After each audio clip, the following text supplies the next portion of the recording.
Swerte mo kung mapagbibigyan, ingatan mo pag-ibig na isang kakaibig, kakaibig, kakaibig, kakaibig.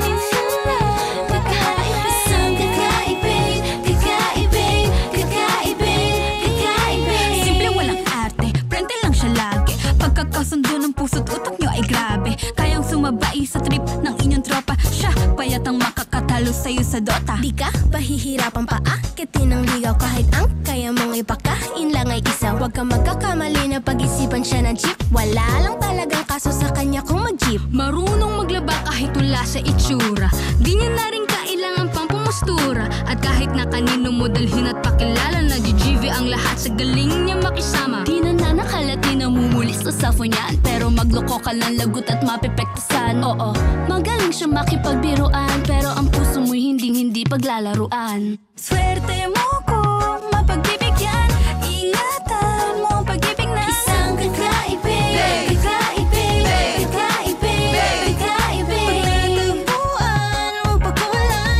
minsan lang makahanap ng Isang kakaibig, kakaibig, kakaibig, kakaibig. simple lang pumorma pero swabe ang dating. Sa lahat yata ng bagay hanap grabe ang galing.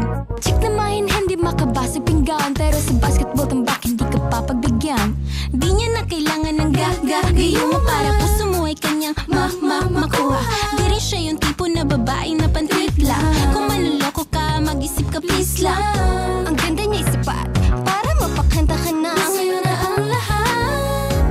Okay lang yan ba't? Siguro kulang ka sa talino kung sa kanya'y di tapat. Inakala mo na madali siyang palitan, nagpapatunay ito na kailangan ng tabasan mga sungay mo, kundi hindi siya nararapat sa Buhay mo. swerte mo kung mapagbibigyan, ingatan mo ang pag-ibig na isang kakaibig, kakaibig, kakaibig, kakaibig. Pagtagpuan, huwag pagkawalan, minsan lang makahanap ng Isang kakaibig, kakaibig, kakaibig, kakaibig. Di mo siya maririnig, humingi ng tawad. Mararamdaman mo na lang at magugulat at kagaan ng loob, kaya siya ay walang katulad.